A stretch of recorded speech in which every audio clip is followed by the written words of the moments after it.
Malam sebelum pernikahan, wanita pergi ke hotel untuk menangkap Xiao San. Tidak disangka di dalam lift, tiba-tiba bertemu dengan CEO yang juga mengejar Xiao San. Dan keduanya menuju ke kamar yang sama. Malam sebelum pernikahan, Su Jun muncul. Meskipun tampan, dia juga disakiti. Menarik. Setelah keluar dari lift, wanita langsung mengundang CEO. CEO juga meminta asistennya memberikan kartu kamar kepada wanita. Terima kasih, bro. Oh, wanita segera melepas gaun pengantinnya yang indah. Adegan ini juga dilihat oleh CEO di belakangnya. Melihat wanita dengan karisma yang kuat, CEO merasa, mungkin hari ini dia tidak diperlukan sama sekali. Maka diam-diam mengikuti wanita itu. Namun wanita yang masuk ke dalam kamar malah mengalami kerugian. Pria jahat yang kuat tidak hanya menindihnya, tetapi juga membiarkan wanita jahat di sampingnya mengambil foto. CEO yang tidak tahan melihatnya pun masuk ke dalam. Dia segera melepas jasnya dan membantu wanita mengenakannya. Setelah mengetahui bahwa wanita jahat telah mengambil foto wanita tersebut, CEO segera merebut ponsel dan menghapus foto tersebut. Namun pada saat itu, pria jahat malah menyerang balik. Dia bahkan mengatakan bahwa wanita telah mengkhianatinya dengan pria lain. Wanita jahat juga ikut memprovokasi di sampingnya, membuat wanita segera berlutut dan memohon ampun kepada pria jahat. Kakek wanita masih menunggu uang mahar untuk menyelamatkan nyawanya. Apa hakmu membandingkan dirimu dengan kakekku? Jinsi, tidakkah kamu takut jika kakekmu marah? Apakah ini akan berlalu begitu saja? Kamu berani memukulku? Jika harus memukulmu, aku akan melakukannya. Apakah kamu masih ingin melihat hari esok, Jianan? Kian, jangan gila. Saya gila. Siapa yang berani menyentuhnya? Coba saja. Ah, Boy, aku akan membantumu mengurus pelacur itu. Kamu urus pria jahat untukku. Baiklah. Kemudian wanita itu menyeret wanita jahat ke tempat tidur dan mulai merobek-robeknya. CEO juga langsung menjatuhkan pria jahat dengan satu pukulan. Pria busuk melihat bahwa dia bukan lawan bagi seorang presiden direksi. Maka dia mulai mengancam wanita dengan pernikahan lagi. Zhou Jianan, kamu benar-benar mengira aku adalah tempat pembuangan sampah. Dengan penampilanmu seperti ini, kamu masih ingin aku kembali? Pernikahan besok tentu saja akan berlangsung seperti biasa. Hanya saja pengantin pria kali ini bukanlah kamu. Kisi, kamu berani menukar aku, bahkan keluarga Qin pun tidak berani. Tuan Guo juga membantu orang-orang yang membutuhkan. Kamu bicara tentang Hotel Huangtian. Besok pernikahanku kekurangan pengantin pria. Bagaimana kalau kita mendengarkan pernikahan? Apa? Wanita itu dengan cepat mengejar presiden direksi yang sudah pergi dan menghela nafas. Presiden direksi tidak pernah berniat menikahi dirinya. Dia kemudian mengatakan bahwa keduanya akan dikhianati. Ini juga merupakan takdir yang telah diatur selama beberapa generasi. Lagi pula, dia juga pandai di ruang makan dan dapur. Dia merasa bahwa pernikahan mereka berdua, presiden direksi tidak akan dirugikan. Apakah kamu yakin dia pandai di ruang makan dan dapur? Setidaknya selama bulan madu, aku tidak akan membiarkanmu ditipu. Hari ini tidak bisa berbicara lagi. Apa itu? Besok mungkin kamu akan membutuhkannya.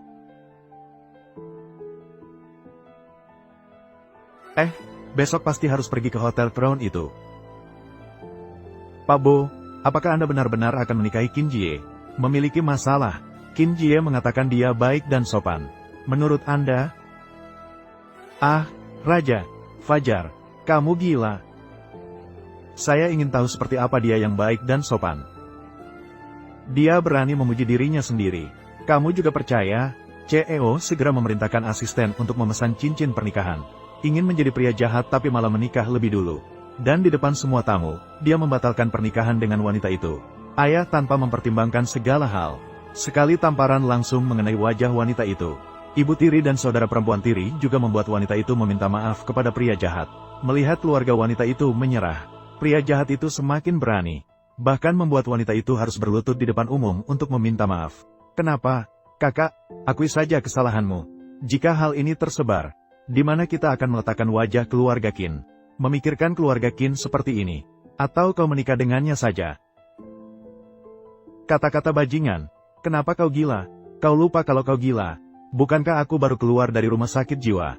Dan juga, hari ini keluarga Zhou tidak datang untuk membatalkan pernikahan. Aku, Qin Shi, juga tidak akan menikah dengan pria keluarga Zhou. Apakah Putri Qin gila? Bahkan tidak menghiraukan tuan muda keluarga Zhou. Qin Si.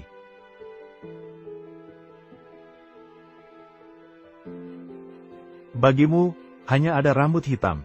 Wanita itu berjalan ke panggung sambil menangis. Dia membatalkan pertunangannya dengan tuan muda keluarga Zhou. Dia diam-diam menatap pintu balai. Mungkin, seharusnya dia tidak memiliki harapan pada pria kemarin. Namun ketika dia bersiap untuk membatalkan resepsi pernikahan, pria kemarin tiba-tiba muncul pada saat itu. Beberapa tamu di ruangan sudah mengenali direktur. Ternyata dia adalah magnat bisnis yang baru kembali dari luar negeri. Perusahaan di bawah naungan telah meresap ke berbagai aspek kehidupan. Berikan padamu sebuah kartu as. Kamu belum bisa menggunakan flash disk untukku. Chen Jun. Dia adalah Mer Wu. Kemudian video si pembohong muncul di layar besar. Semua orang tahu kebenaran tentang situasi ini, dan mulai menuding si pembohong. Si pembohong yang tak akan menyesali perbuatannya bersumpah dalam hatinya. Dia pasti akan membalas. Wanita yang menghancurkan hidupnya sendiri. Kenangan. Terima kasih. Hari ini adalah pernikahan miskin. Sungguh memalukan. Hari ini adalah pernikahan tanpa pengantin pria.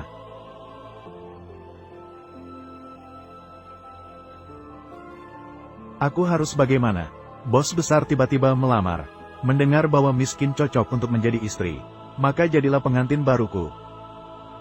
Apa itu satu rumah satu mobil? Lembut dan bijaksana. Bagaimana aku harus berpura-pura setelah ini?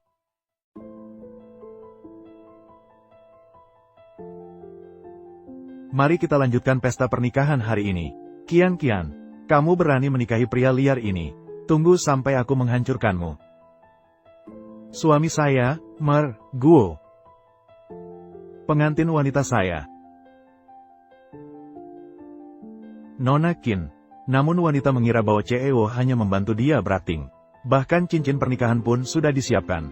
Perlengkapan, dan juga orang-orang figuran yang kamu pilih benar-benar bagus berakting.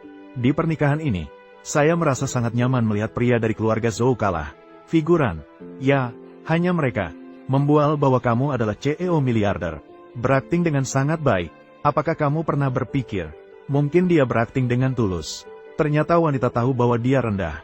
Bagaimana mungkin CEO miliarder sungguhan tertarik padanya?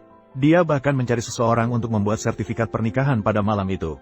Tak terduga, pria itu malah langsung membuang sertifikat pernikahan wanita. Kemudian dia menarik wanita itu ke kantor catatan sipil. Mereka juga saling bertukar kontak.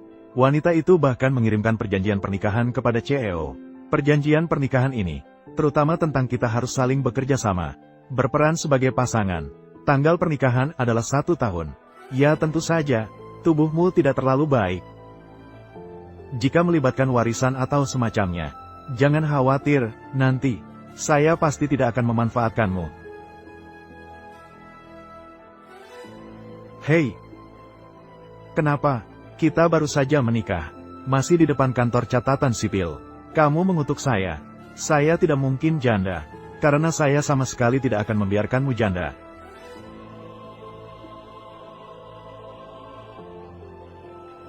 Pria ini malah memanfaatkan saya di pinggir jalan besar. Mulutnya masih manis. Bos, 1 tahun kemudian kita akan bercerai otomatis. 1 tahun. Miskin tidak bisa melihat jauh ke depan. Arti, kerjasama jangka panjang.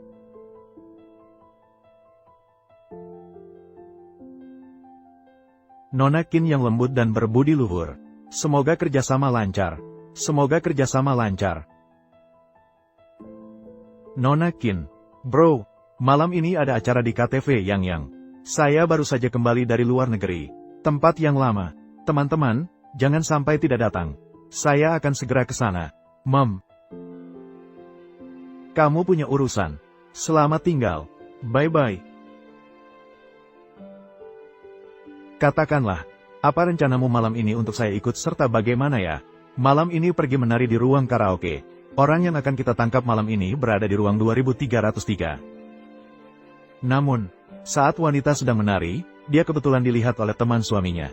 Maka dia langsung menelepon bos. Tidak disangka pria itu baru saja pergi. Pria cabul di dalam ruangan mulai berpikiran jahat.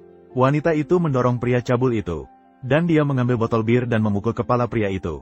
Namun ketika dia hendak meninggalkan ruangan ini, botol yang dilemparkan pria cabul itu malah mengenai kaki wanita. Lihat apa? Tangkap dia kembali. Tangkap wanita itu. Ternyata wanita itu bertabrakan dengan suami yang menikah secara kilat. Dia selalu melihat istri yang baik dan sopan. Dia langsung mengerutkan kening. Dan dia mulai salah paham terhadap istrinya.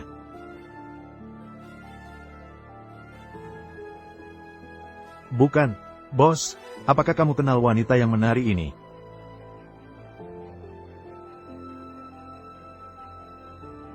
Jin Xie, kamu terluka.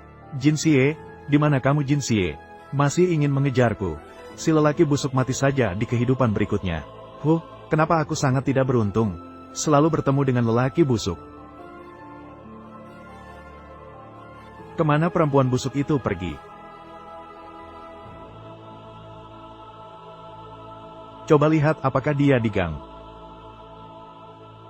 Lelaki mesum, lepaskan aku.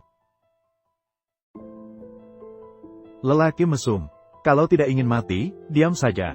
Suara ini adalah Boyi, suamiku yang berambut pendek. Kak, pasangan mesra ini. Ayo pergi. Wang Yi pergi.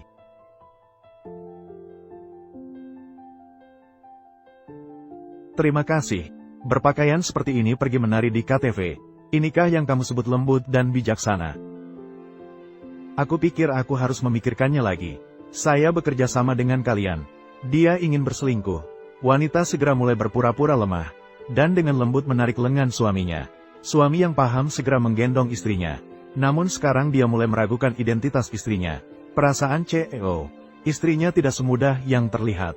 Setelah pulang, CEO membantu istri merawat luka, dan mulai mempertanyakan istrinya. Namun wanita itu pura-pura bodoh pada saat itu. Mengatakan atau tidak, lepaskan dia, bermain-mainlah.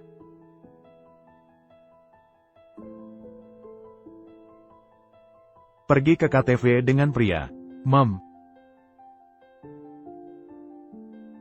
Tuan tua, mengapa marah begitu besar? Apakah kau cemburu pada Han Qingyao?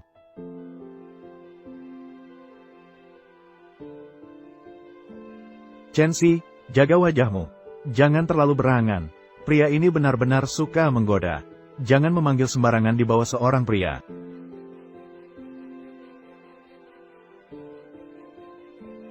Satu-satunya, kau gila.